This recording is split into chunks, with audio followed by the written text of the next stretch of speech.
ഇന്ന് നമുക്ക് 5ാം ക്ലാസ്സിലെ കേരള പാഠാവലിയിലെ 4ാമത്തെ ചാപ്റ്റർ നോക്കാം. ഡെയ്സി ചെടി എന്നാണ് ഈ പാഠഭാഗത്തിൻ്റെ പേര്. ഒരു കിളിയും പൂവും തമ്മിലുള്ള ഒരു സ്നേഹത്തിൻ്റെ കഥയാണ് ഡെയ്സി ചെടി എന്നുള്ള ഈ കൊച്ചു കഥ. ഇത് എഴുതിയിരിക്കുന്നത് ഹാൻസ് ക്രിസ്റ്റ്യൻ ആൻഡേഴ്സൺ കഥകൾ എന്നുള്ള സമാഹാരത്തിൽ നിന്ന് എടുത്തിട്ടുള്ളതാണ്. ഹാൻസ് ക്രിസ്റ്റ്യൻ ആൻഡേഴ്സൺ ഇദ്ദേഹമാണ് ഈ കൊച്ചു കഥ എഴുതിയിരിക്കുന്നത്. ഇദ്ദേഹം ഒരു ഡാനിഷ് എഴുത്തുകാരനാണ്. പിന്നെയോ ഒരുപാട് ബാലസാഹിത്യ കൃതികൾ ഇദ്ദേഹം രചിച്ചിട്ടുണ്ട്. ഇത് മലയാളത്തിലേക്ക് വിവർത്തനം ചെയ്തിരിക്കുന്നത് എ വിജയൻ ആണ്. അപ്പോൾ നമുക്ക് ഈ ഡെയ്സി ചെടി എന്നുള്ള കുഞ്ഞു കഥയൊന്ന് വായിച്ചു നോക്കാം. നാട്ടിൻ പുറത്ത് പാതയോരത്തുള്ള ആ സുന്ദരമായ വീടിനു മുന്നിൽ ഒരു പൂന്തോട്ടമുണ്ട്. ചുറ്റും വേലി കെട്ടി ഭംഗിയാക്കിയിരിക്കുന്നു. ഒരു കുഴിയുടെ വക്കത്ത് പച്ച പുല്ലുകൾക്കിടയിലായി ഒരു ഡെയ്സി ചെടി ഉണ്ടായിരുന്നു. നല്ല സൂര്യപ്രകാശം കിട്ടുന്നത് കൊണ്ട് അത് നന്നായി വളർന്നു വന്നു. ഒരു പ്രഭാതത്തിൽ അതിലൊരു പൂ വിടർന്നു. നടുക്ക് മഞ്ഞ നിറവും ചുറ്റും വെള്ള നിറവുമുള്ള പൂവ്. പുല്ലിനിടയിൽ തന്നെ ആരും കാണില്ലല്ലോ എന്ന് ഡെയ്സി ചിന്തിച്ചില്ല. സംതൃപ്തിയോടെ അവൾ സൂര്യന് അഭിമുഖം നിന്നു. അന്തരീക്ഷത്തിലുയർന്ന വാനമ്പാടിയുടെ സംഗീതം കേട്ടു രസിക്കുകയും ചെയ്തു. പൂ വിചാരിച്ചു, എനിക്ക് കാണാനും കേൾക്കാനും കഴിയുന്നുണ്ട്. സൂര്യൻ എൻ്റെ മേൽ പ്രകാശം ചൊരിയുന്നു. കാറ്റ് എനിക്ക് ഉമ്മ തരുന്നു. ഞാൻ എത്രമാത്രം അനുഗ്രഹീതയാണ്. തോട്ടത്തിൽ പല ചെടികളും അഹന്തയോടെ തലയുയർത്തി നിൽക്കുന്നുണ്ടായിരുന്നു. സുഗന്ധം കുറഞ്ഞവയ്ക്ക് ആർഭാടം കൂടുതലാണ്. നിറമുള്ളവയും വലിപ്പമുള്ളവയും തമ്മിൽ മത്സരിച്ച് ശ്രദ്ധിക്കപ്പെടാൻ തലയുയർത്തി നിൽക്കുന്നു. വേലിക്ക് സമീപമുള്ള ഡെയ്സിയെ ആരും ശ്രദ്ധിച്ചില്ല. അപ്പോൾ നാട്ടുപുറത്ത് പാതയോരത്ത് വഴിവയ്ക്കൽ ഒരു ചെറിയ സുന്ദരമായ ഒരു വീടുണ്ടായിരുന്നു. ചുറ്റും വേലിയൊക്കെ കെട്ടിയത് മനോഹരമായിട്ട് വീട് അലങ്കരിച്ചിരുന്നു. ഒരു കുഴിയുടെ വക്കത്ത് ഒരു പച്ച പുല്ലുകൾക്ക് ഇടയിലായിട്ട് ഒരു ഡെയ്സി ചെടി ഉണ്ടായിരുന്നു. അപ്പോൾ സൂര്യപ്രകാശമൊക്കെ കിട്ടുന്നത് കൊണ്ട് ഈ ചെടി നന്നായിട്ട് വളർന്നു വന്നു. ഒരു പ്രഭാതത്തിൽ അതിലൊരു പൂവൊക്കെ വിടർന്നു. എന്താണ് പൂവിൻ്റെ നിറം? നടുക്ക് മഞ്ഞ നിറവും ചുറ്റും വെള്ള നിറവുമായിരുന്നു. അപ്പോൾ ഈ പുല്ലിൻ്റെ ഇടയിലൊന്നും തന്നെ ആരും കാണില്ല എന്നൊന്നും ഡെയ്സി പൂ ചിന്തിച്ചില്ല. പുല്ലിൻ്റെ ഇടയിൽ തന്നെ ആരും കാണില്ലല്ലോ എന്ന് ഡെയ്സി പൂ ചിന്തിച്ചില്ല. അതേക്കുറിച്ച് ഓർത്ത് വിഷമിക്കൊന്നും ചെയ്തില്ല. അവൾ വളരെ സംതൃപ്തിയോട് കൂടി സൂര്യന് അഭിമുഖം നിന്നു. സൂര്യനെതിരായിട്ട്, അതായത് ഒരു സൂര്യപ്രകാശം കിട്ടുന്ന വിധത്തിൽ അവൾ സൂര്യന് അഭിമുഖമാണ് ആ ചെടി ഉണ്ടായി നിന്നത്. അപ്പോൾ അന്തരീക്ഷത്തിൽ വാനമ്പാടിയുടെ ശബ്ദമെല്ലാം കേട്ട്, ഈ പറവകളുടെയും വാനമ്പാടുകളുടെയും എല്ലാം ശബ്ദം കേട്ട് അവൾ രസിക്കുകയും ചെയ്തു. പിന്നെ പൂ എന്താ വിചാരിച്ചത്? എനിക്ക് കാണാനും കേൾക്കാനും ഒക്കെ കഴിയുന്നുണ്ട്. സൂര്യൻ എൻ്റെ മേൽ പ്രകാശം ചൊരിയുന്നുണ്ട്. എനിക്ക് ഉമ്മ തരുന്നുണ്ട്. കാറ്റ് എനിക്ക് ഉമ്മ തരുന്നുണ്ട്. അപ്പോൾ ഞാൻ എത്രമാത്രം അനുഗ്രഹീതയാണ്. ഈ പച്ച പുല്ലുകൾക്കിടയിൽ ആരും കാണാതെ നിന്ന ഡെയ്സി പൂവാണ് ഈ പറയുന്നത്. അതായത് കാറ്റെനിക്ക് ഉമ്മ തരുന്നുണ്ട്, എനിക്ക് കാണാനും കേൾക്കാൻ കഴിയുന്നുണ്ട്, ഞാൻ എത്രമാത്രം അനുഗ്രഹീതയാണ്, സൂര്യൻ എൻ്റെ മേൽ പ്രകാശം ചൊരിയുന്നുണ്ട് എന്നൊക്കെ അവൾ ചിന്തിക്കുകയാണ്. പിന്നെയോ തോട്ടത്തിൽ പല ചെടികളും ഉണ്ടായിരുന്നു. ഇവൾ തോട്ടത്തിലല്ലല്ലോ നിൽക്കുന്നത്, ഇവൾ പാതക്കത്തെ കുഴിയുടെ അടുത്തല്ലേ. തോട്ടത്തിൽ പല ചെടികളും ഇങ്ങനെ അഹങ്കാരത്തോടു കൂടി തലയൊക്കെ ഉയർത്തി നിൽക്കുന്നുണ്ടായിരുന്നു. സുഗന്ധം കുറഞ്ഞവയ്ക്ക്, അതായത് ഈ മണമൊന്നുമില്ലാത്തതിന് കുറച്ച് ആർഭാടം കൂടുതലാണ്. പിന്നെയോ നിറമുള്ളവയും വലുപ്പമുള്ളവയൊക്കെ തമ്മിലിങ്ങനെ മത്സരിച്ച് നിൽക്കുകയാണ്. അതായത് തങ്ങളെ ആരാണ് ശ്രദ്ധിക്കുന്നത് എന്നുള്ള രീതിയിൽ ഇവരിങ്ങനെ അഹന്തയോടുകൂടി തല ഉയർത്തി നിൽക്കുന്നുണ്ടായിരുന്നു. നമ്മുടെ പാവം ഡെയ്സി ചെടി ആ പുല്ലിൻ്റെ ഇടയിൽ വളർന്നു നിൽക്കുന്നുണ്ടായിരുന്നു. അടുത്ത പേജ്. ഒരു വാനമ്പാടി ശബ്ദിച്ചുകൊണ്ട് താഴെ ഇറങ്ങി. അത് പറന്നു വന്നത് ഡെയ്സിയുടെ അടുത്തുള്ള പുല്ലിലേക്കാണ്. വാനമ്പാടി ചുറ്റും പാടിക്കൊണ്ട് നൃത്തം ചെയ്തു. എന്നിട്ട് സ്വയം പറഞ്ഞു, എന്തു മാർദ്ദവമുള്ള പുല്ല്, സ്വർണ്ണ ഹൃദയവും വെള്ളി ഉടുപ്പുമുള്ള എത്ര മനോഹരമായ കൊച്ചു പൂവ്. ഡെയ്സിയുടെ സന്തോഷത്തിന് അതിരില്ലായിരുന്നു. പക്ഷി പൂവിന് ഉമ്മ കൊടുത്തു, പാട്ടുപാടി. എന്നിട്ട് നീലാകാശത്തിലേക്ക് പറന്നുയർന്നു. പാതി നാണത്തോടും നിറഞ്ഞ സന്തോഷത്തോടും കൂടി അവൾ തോട്ടത്തിലെ മറ്റു പൂക്കളെ നോക്കി. മറ്റു പൂക്കളുടെ മുഖം കോപം കൊണ്ട് ചുവന്നു. ചിലർ അസൂയ കൊണ്ട് മുഖം തിരിച്ചു. ഒരു കൊച്ചു പൂവായതിലും പുല്ലുകൾക്കിടയിൽ വളരാൻ കഴിഞ്ഞതിലും ഡെയ്സിക്ക് സന്തോഷം തോന്നി. സൂര്യൻ അസ്തമിച്ചപ്പോൾ അവൾ ഇതളുകൾ മടക്കി ഉറക്കമായി. രാത്രി മുഴുവനും അവൾ സൂര്യനെയും വാനമ്പാടിയെയും സ്വപ്നം കണ്ടു. പിറ്റേന്ന് പ്രഭാതത്തിൽ വാനമ്പാടിയുടെ ശബ്ദം വീണ്ടും കേട്ടു. പക്ഷേ അതിൻ്റെ പാട്ട് തികച്ചും ദുഃഖപൂർണമായിരുന്നു. അതിനു കാരണവുമുണ്ടായിരുന്നു. ആ വാനമ്പാടിയെ ഒരാൾ പിടിച്ചു കൂട്ടിലാക്കി. സ്വതന്ത്രവും ആഹ്ലാദകരവുമായ സഞ്ചാരത്തെക്കുറിച്ചും പച്ചവയലിലെ ധാന്യമണികളെക്കുറിച്ചും ഓർത്ത് പക്ഷി വിലപിച്ചു. ആകാശത്തിൽ ഉയർന്നു പറക്കാൻ കഴിയാതെ ആ പാവം ഇടുങ്ങിയ കൂട്ടിൽ തടവുകാരനായി. അപ്പോൾ ഒരു ദിവസം ഒരു വാനമ്പാടി ഒരു കിളി ഇങ്ങനെ പറന്നുകൊണ്ട് ശബ്ദിച്ചും കൊണ്ടൊക്കെ താഴെ ഇറങ്ങി വന്ന് ഈ ഡെയ്സിയുടെ പുൽത്തകിടിയിലേക്ക്, ഡെയ്സി കുറേ പുല്ലുകളുടെ ഇടയിലാണല്ലോ നിൽക്കുന്നത്. എന്നിട്ട് വാനമ്പാടി ഡെയ്സിയുടെ ചുറ്റും നടന്ന് ഇങ്ങനെ പാട്ടൊക്കെ പാടി നൃത്തമൊക്കെ ചെയ്തിട്ട് പറഞ്ഞു, എന്ത് മാർദ്ദവമുള്ള പുല്ലാണിത്, എന്ത് ഭംഗിയുള്ള ഒരു പൂവാണ് നീ, ഒരു കൊച്ചു പൂവാ, സ്വർണ്ണഹൃദയവും വെള്ളിവെടുപ്പും ഉള്ള എത്ര മനോഹരമായ കൊച്ചു പൂവെന്നൊക്കെ പറഞ്ഞ് അതൊക്കെ കേട്ടപ്പോൾ ഡേസിക്ക് വളരെ സന്തോഷമായി, ഡേസി ചെടിക്ക് വളരെ സന്തോഷമായി. ഈ പക്ഷി പൂവിന് ഉമ്മയൊക്കെ കൊടുത്തിട്ട് പാട്ടൊക്കെ പാടിയിട്ട് വീണ്ടും നീലാകാശത്തേക്ക് ഇങ്ങനെ പറന്നു പോയി. ഡേസി പൂവിന് അതൊക്കെ ഈ പക്ഷി ഉമ്മ കൊടുത്തപ്പോൾ ചെറിയ നാണമൊക്കെ വന്നു. തോട്ടത്തിലെ മറ്റു പൂക്കളെയൊക്കെ നോക്കി അവൾ ചിരിച്ചു. പക്ഷേ മറ്റു പൂക്കളുടെ മുഖമൊക്കെ കോപം കൊണ്ടും അസൂയ കൊണ്ടുമൊക്കെ അവർ മുഖം തിരിച്ചു. അവർക്ക് ഇഷ്ടപ്പെട്ടില്ല. ഈ കൊച്ചു പൂവിനെയല്ലേ ഈ വാനമ്പാടി ഒന്നും ഉമ്മ വെച്ചതും സ്നേഹിച്ചതുമല്ല.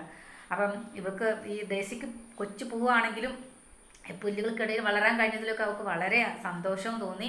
പിന്നെ അവൾ രാത്രിയായപ്പോൾ സൂര്യൻ അസ്തമിച്ചപ്പോൾ അവൾ ഉറക്കമായി. രാത്രി മുഴുവൻ അവൾ സൂര്യനെയും ഈ വാനമ്പാടിയെയും ഒക്കെ അവൾ സ്വപ്നം കണ്ടു. പിറ്റേന്ന് പ്രഭാതമായപ്പോൾ അവൾ വീണ്ടും ഈ കിളിയുടെ ശബ്ദം കേട്ടു. പക്ഷേ അതിൻ്റെ പാട്ട് തികച്ചും ദുഃഖപൂർണ്ണമായിരുന്നു. എന്തിനായിരുന്നു അത് അങ്ങനെ ദുഃഖത്തോടുകൂടി പാടിയത്? അതിനൊരു കാരണം ഉണ്ടായിരുന്നു അല്ലേ? ഈ വാനമ്പാടി ആറ് പിടിച്ച് കൂട്ടിലാക്കി അടച്ചിട്ടിരിക്കുകയാണ്. അപ്പോൾ ഈ പക്ഷി വാനമ്പാടിയെ ആരെ പിടിച്ച് കൂട്ടിലാക്കി അടച്ചു. അപ്പോൾ ഈ വാനമ്പാടി അതിൻ്റെ സ്വാതന്ത്ര്യത്തെക്കുറിച്ചും അതിൻ്റെ സഞ്ചാരത്തെക്കുറിച്ചും അത് പച്ചവയലിലെ ധാന്യമണികളെക്കുറിച്ചും ഓർത്തൊക്കെ ഇങ്ങനെ ഈ കൂട്ടിക്കിടന്ന് ഇങ്ങനെ കരയുകയാണ്, ഇങ്ങനെ വിലപിച്ച് ഇങ്ങനെ കരയുകയാണ്. അതിൻ്റെ സ്വാതന്ത്ര്യം പോയി അല്ലേ? അതിൻ്റെ പച്ചവയലിൽ പോയി ധാന്യമണികളൊന്നും തിന്നാൻ പറ്റിയില്ല. പിന്നെ ആകാശത്തിലേക്ക് ഇതിന് ഉയർന്നു പറക്കാനൊന്നും കഴിയില്ല. ഇതൊക്കെ ഓർത്ത് ഈ പക്ഷി ഈ കൂട്ടിൽ വിലപിച്ച് കരയുകയാണ്. അടുത്തത്, ഡേസി ചെടി പരിസരത്തിൻ്റെ സൗന്ദര്യമൊക്കെ മറന്നു. സൂര്യൻ്റെ ഇളം ചൂടും തൻ്റെ ഇതളുകളുടെ ഭംഗിയും മറന്നു. തടവിലാക്കപ്പെട്ട പക്ഷിയെക്കുറിച്ച് മാത്രമായി ചിന്ത. തനിക്ക് അതിനെ രക്ഷപ്പെടുത്താൻ കഴിവില്ലല്ലോ എന്ന് അവൾക്ക് തോന്നി. ആ സമയം 2 ആൺകുട്ടികൾ അവിടെ എത്തി. അവർ ഡേസിക്ക് ചുറ്റും ആഴത്തിൽ മണ്ണ് വെട്ടിയെടുക്കാൻ തുടങ്ങി.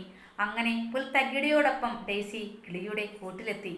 കൂട്ടിലെ കിളി നഷ്ടപ്പെട്ട സ്വാതന്ത്ര്യത്തെ പറ്റി ഓർത്ത് കരഞ്ഞ് ഇരുമ്പഴികളിൽ ചിറകിട്ടടിച്ചു. കൊച്ചു പൂവിനാകട്ടെ സംസാരിക്കാൻ കഴിയാത്തതുകൊണ്ട് ആശ്വസിപ്പിച്ച് ഒരു വാക്ക് പറയാൻ പറ്റിയതുമില്ല. രാവിലെ മുഴുവൻ അങ്ങനെ കഴിഞ്ഞു. ഇവിടെ ഒരു തുള്ളി വെള്ളമില്ല, വാനമ്പാടി കരഞ്ഞു പറഞ്ഞു. ആശ്വാസത്തിന് തണുത്ത പുല്ലിൽ കിളി ചുണ്ടമർത്തി.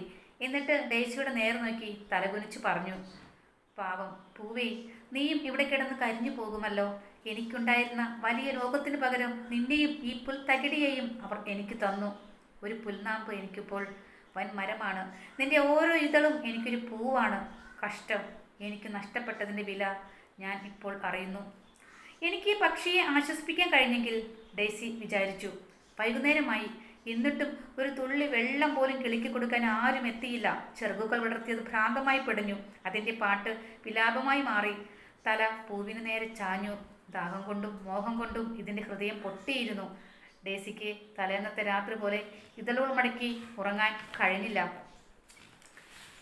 2 കുട്ടികളും പിറ്റേന്ന് പ്രഭാതത്തിലാണ് എത്തിയത്. മരിച്ചു കിടക്കുന്ന കിളിയെ നോക്കി അവർ വിലപിച്ചു.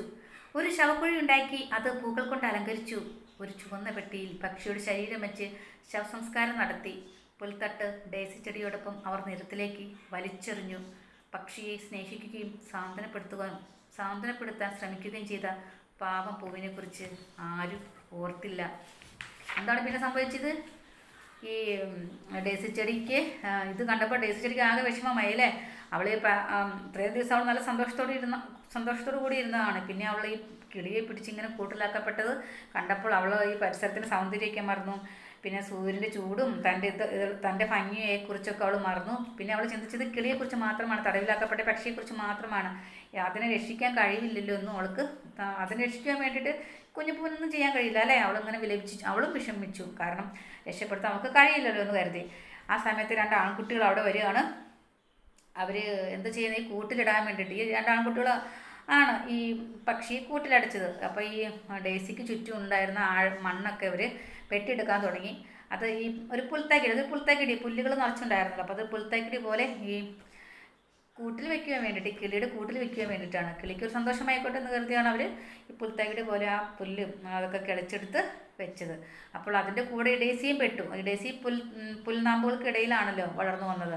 അപ്പം അങ്ങനെ അവളും ഈ കിളിയുടെ കൂട്ടിലെത്തി. അപ്പോൾ കിളി രാത്രി മൊത്തം കരയാണ്. കിളിയിരുന്ന് ഇങ്ങനെ കിളിക്ക് നഷ്ടപ്പെട്ട സ്വാതന്ത്ര്യത്തെക്കുറിച്ചല്ലേ? കിളി ഇത്രയും നാൾ നീലാകാശത്തോടെ പറന്ന് നടന്ന കിളിയാണ്. ഈ കിളിയെ പെട്ടെന്ന് ഒരു ദിവസം പിടിച്ച് കൂട്ടിലിട്ട് കഴിഞ്ഞാൽ ആ കിളിക്ക് എത്രമാത്രം വിഷമം ഉണ്ടാവും അല്ലേ? നിങ്ങൾ കൊച്ചു കുട്ടികൾ ഇങ്ങനെ കളിച്ചും കൊണ്ട് നടക്കുമ്പോഴൊക്കെ നിങ്ങളൊരു മുറിയിൽ പിടിച്ച് പൂട്ടിയിട്ട് നിങ്ങൾ കളിക്കണ്ട എന്നൊക്കെ അമ്മയും അച്ഛനോ പറഞ്ഞാൽ നിങ്ങൾക്ക് വിഷമമായില്ലേ?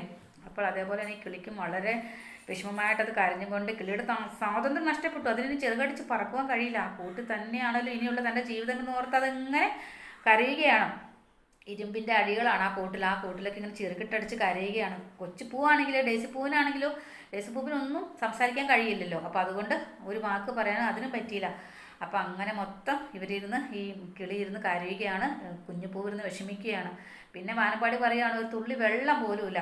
പിന്നെ അവളെ ആശ്വസിക്കാൻ വേണ്ടിയിട്ട് ഈ പുല്ലിൻ്റെ ഇടയ്ക്കുള്ള ഡേസി ചെടിയുടെ ആ പുൽത്തകിടിയിൽ ഇങ്ങനെ ചുണ്ടമർത്തി ഇത്തിരി വെള്ളത്തിന് വേണ്ടിയിട്ട്. പിന്നെ ഈ ഡേസി ചെടി നേരെ നിൽക്കി എന്താ പറഞ്ഞേ, പൂവേ നീ ഇവിടെ കിടന്ന് കരിഞ്ഞു പോകുമല്ലോ, നിനക്കും വെള്ളം കിട്ടിയില്ലെങ്കിൽ സ്വാഭാവികമായി കരിഞ്ഞു പോകുമല്ലോ, അപ്പോൾ നീയും ഇവിടെ കിടന്ന് കരിഞ്ഞു പോകുമല്ലോ. എനിക്കുണ്ടായിരുന്ന വലിയ ലോകത്തിന് പകരം നിന്നെ ഈ പുൽത്തകിടിയെയും അവർ എനിക്ക് തന്നു. അതായത് ഈ കിളിയുടെ ലോകം എന്ന് പറയുന്നത് വിശാലമായ വളരെ വലിയൊരു ലോകമായിരുന്നു അല്ലേ. നീലാകാശത്തിൻ്റെ അനന്തതയിൽ പാറി പറക്കുന്ന ഒരു കിളിയായിരുന്നു അത്. പക്ഷെ ഇപ്പോഴൊരു ചെറിയ കൂട്ടിൽ അതിനെ പിടിച്ചിട്ടിരിക്കുകയാണ്. അപ്പോൾ ആ കിളി പറയുകയാണ്, ഇപ്പോൾ എനിക്ക് നഷ്ടപ്പെട്ട ലോകത്തിന് പകരമാണ് നിന്നെ എനിക്ക് തന്നത്. ഒരു പുൽനാമ്പ് കണ്ടാൽ എനിക്കിപ്പോൾ ഒരു വലിയ മരമാണ്. അതായത് ഈ കൂട്ടിലെ പുൽനാമ്പ്, ഈ പുൽനാമ്പ്, കുഞ്ഞു പുൽനാമ്പ് കണ്ടിട്ട് എനിക്ക് വലിയ മരമായിട്ടാണ് തോന്നുന്നത്. നിൻ്റെ ഓരോ ഇതളും, പൂവിൻ്റെ ഓരോ ഇതളും എനിക്ക് പൂക്കളായിട്ടാണ്, അത് ഒരു പൂവായിട്ട് ഒരു ഇതൾ ഒരു പൂവായിട്ടാണ് തോന്നുന്നത്. നഷ്ടപ്പെട്ടതിൻ്റെ വില ഞാനിപ്പോൾ അറിയുകയാണെന്ന് ഒക്കെ പറഞ്ഞ് കിളി വിലപിക്കുകയാണ്. ഡേസി പൂവാണെങ്കിലോ ഈ പക്ഷി വന്ന് ആശ്വസിപ്പിക്കാൻ കഴിഞ്ഞെങ്കിലെന്ന് അവളും ഇങ്ങനെ വിചാരിക്കുകയാണ്. വൈകുന്നേരമായിട്ട് ഒരു തുള്ളി വെള്ളം പോലും കിട്ടിയില്ല, ആരും കിളിക്ക് വെള്ളം കൊടുത്തില്ല. ഇത് ചെറുകൊക്കെ വിടത്തി വളരെ ദയനീയമായി കരയുകയാണ്. അതിൻ്റെ പാട്ടൊക്കെ വിലാപമായി മാറുന്നു. പിന്നെ അത് ആ കൂട്ടിൽ മരിച്ച് വീഴുകയാണ്. 2 കുട്ടികൾ പിറ്റേന്നാണ് ഈ കിളിയെ പിടിച്ച് കൂട്ടിലിട്ട 2 കുട്ടികൾ പിറ്റേ ദിവസം എത്തിയത്. അവർ ഈ കിളിയെ കണ്ട് അവരും കരഞ്ഞു. അവർ കരഞ്ഞിട്ട് എന്താ കാര്യമല്ലേ, അവരാണല്ലേ പിടിച്ച് കൂട്ടിലിട്ടത്. അവർ വിലപിച്ചിട്ട് പിന്നെ ഒരു ശവക്കുഴിയൊക്കെ ഉണ്ടാക്കി കിളിയെ അതിൽ അടക്കം ചെയ്തു, പൂക്കൾ കൊണ്ടൊക്കെ അലങ്കരിച്ചു. പുറത്ത് പിന്നെ ഈ പുൽത്തട്ട്, ഈ കൂട്ടിലിപ്പോൾ ഡേസി ഉൾപ്പെടുന്ന ഈ പുൽത്തട്ട് അവർ വഴിയിലേക്ക് അവരത് വലിച്ചെറിഞ്ഞു. പക്ഷേ ഈ പക്ഷിയെ സ്നേഹിക്കുകയും സാന്ത്വനപ്പെടുത്താൻ ശ്രമിക്കുകയും ചെയ്ത ആ പാവം പൂവിനെ കുറിച്ച് ആരും ഓർത്തില്ല. അപ്പോൾ കഥ ഇവിടെ തീരുകയാണ്. ഇനി കഥയോടൊപ്പം കഥ 1-2 തവണ മൗനമായി വായിക്കൂ, പല ഭാഗങ്ങളായി വായിച്ച് അവതരിപ്പിക്കൂ. ഒരു ചോദ്യമുണ്ട്. വരികൾക്കിടയിൽ ഒരു പുൽനാമ്പ് എനിക്കിപ്പോൾ വൻമരമാണ്, നിന്റെ ഓരോ ഇതളും എനിക്കൊരു പൂവാണ്. ആരാണ് ഇങ്ങനെ പറഞ്ഞത്? ഏത് സന്ദർഭത്തിൽ ആരാ പറഞ്ഞത്? വാനമ്പാടിയാണ് അല്ലേ, ആ കിളിയാണ് പറഞ്ഞത്. ആ കിളിയെ പിടിച്ച് കൂട്ടിലിട്ടപ്പോൾ ഈ കിളിയോടൊപ്പം തന്നെ ഈ ഡേസി ചെടിയെയും പിടിച്ച് കൂട്ടിലിട്ടു അല്ലേ. ഡേസി പിടിച്ചല്ല, ഈ പുൽത്തകിടിയോടൊപ്പം അവളും ഈ ഡേസി ചെടിയും കൂടിനകത്തായി. ആ സമയത്താണ് ഈ കിളി ഇങ്ങനെ പറഞ്ഞത്. അതായത് കിളി എന്ന് പറയുന്നത് ആകാശത്തിൻ്റെ വിശാലതയിൽ പറന്നു നടക്കുന്നൊരു പക്ഷിയായിരുന്നു. ഇപ്പോൾ അവൾക്ക് പറക്കാൻ കഴിയില്ല, ചെറുകിട്ടടിക്കുക മാത്രമേ സാധിക്കുന്നുള്ളൂ. അപ്പോൾ അവളുടെ നഷ്ടപ്പെട്ട ലോകം അത്രയ്ക്ക് വലുതാണ്, അത്രയ്ക്ക് വിശാലമായ ലോകമാണ് ഈ കിളിക്ക് നഷ്ടപ്പെട്ടത്. അപ്പോൾ ആ ദുഃഖത്തിലാണ് ഈ കിളി ഇങ്ങനെ പറഞ്ഞത്. ഈ ചെറിയ പുൽനാമ്പ് കണ്ടിട്ട് വലിയ മരമായിട്ട് തോന്നുന്നു, പിന്നെ ഒരു ഇതൾ ഒരു പൂവായിട്ട് തോന്നുന്നു എന്നൊക്കെ കിളി പറയാനുള്ള കാരണം ഇതൊക്കെയാണ്. നഷ്ടപ്പെട്ട സ്വാതന്ത്ര്യത്തെക്കുറിച്ച് ഓർത്താണ് അവളങ്ങനെ പറഞ്ഞത്. അപ്പോൾ ഇത്തരം വാക്യങ്ങൾ ഇനിയുണ്ട് പാഠഭാഗത്ത്, അവയെക്കുറിച്ച് നിങ്ങൾ എഴുതണം. ഇതുപോലുള്ള വാക്ക് വേറെ പറയുന്നുണ്ട് അല്ലേ. ഈ കിളി തന്നെ പറയുന്നുണ്ട്, പാവം പൂവെ നീ ഇവിടെ കിടന്ന് കരിഞ്ഞു പോകുമല്ലോ എന്ന് കിളി പറയുന്നുണ്ട്. പിന്നെ വേറൊരു സന്ദർഭം കിളി ആദ്യം വന്ന് ഈ പൂവിന് ഉമ്മ കൊടുത്തപ്പോൾ പറയുന്നുണ്ട് അല്ലേ, എന്ത് മാർദ്ദവമുള്ള പുല്ല്, സ്വർണ്ണ ഹൃദയവും വെള്ളി ഉടുപ്പും ഉള്ള എത്ര മനോഹരമായ കൊച്ചു പൂവ് എന്നൊക്കെ കിളി പറയുന്നുണ്ട്. അതൊക്കെ ഇതേപോലുള്ള വാക്യങ്ങളാണ്. അതിൻ്റെ സന്ദർഭം എന്താണ് സന്ദർഭം എന്താണത്? ഈ പൂവിൻ്റെ ഭംഗി കണ്ട് കിളി അടുത്ത് വന്ന് കിളിക്ക് ഉമ്മ കൊടുക്കുന്നതും ആ കിളിയുടെ മനോഹാരിതയെക്കുറിച്ച് പറയുന്നതൊക്കെ. അപ്പോൾ ഇതേപോലെയുള്ള സന്ദർഭങ്ങൾ ഇനിയും ഉണ്ടെങ്കിൽ നിങ്ങൾ പാഠഭാഗത്തു നിന്ന് എഴുതുക. പിന്നെ എന്താണ്, മണ്ണിൻ്റെ കിനാവുകൾ എന്ന കവിതയിലൂടെ നമ്മൾ പരിചയപ്പെട്ടത് പ്രകൃതിയുടെ സൗന്ദര്യമാണ്. കാട്ടിലെ മഴ എന്ന അനുഭവക്കുറിപ്പിലൂടെ മഴയുടെ സൗന്ദര്യവും, ഡേസി ചെടി എന്ന പാഠത്തിൽ പരസ്പര സ്നേഹത്തിൻ്റെ മനോഹരമായ ആവിഷ്കാരവും കാണാം. അപ്പോൾ ഈ 3 പാഠങ്ങൾ അടിസ്ഥാനമാക്കി പ്രകൃതി പാഠങ്ങൾ എന്നൊരു ലഘു ഉപന്യാസം തയ്യാറാക്കണം. മണ്ണിൻ്റെ കിനാവുകളും, പിന്നെ കാട്ടിലെ മഴ, പിന്നെ ഡേസി ചെടി. അപ്പോൾ ഈ 3 പാഠങ്ങളും കൂടി പരസ്പര സ്നേഹത്തിൻ്റെ മനോഹരമായ ആവിഷ്കാരം, അതായത് നിങ്ങളത് അതിനെക്കുറിച്ചൊരു ഉപന്യാസം തയ്യാറാക്കുക. പിന്നെയുള്ളത് പദപരിചയമാണ്. പദപരിചയം എല്ലാം വായിച്ചു നോക്കുക. ഇനി നമുക്ക് അടുത്ത പാഠവുമായി അടുത്ത യൂണിറ്റുമായിട്ട് നമുക്ക് അടുത്ത ക്ലാസ്സിൽ കാണാം.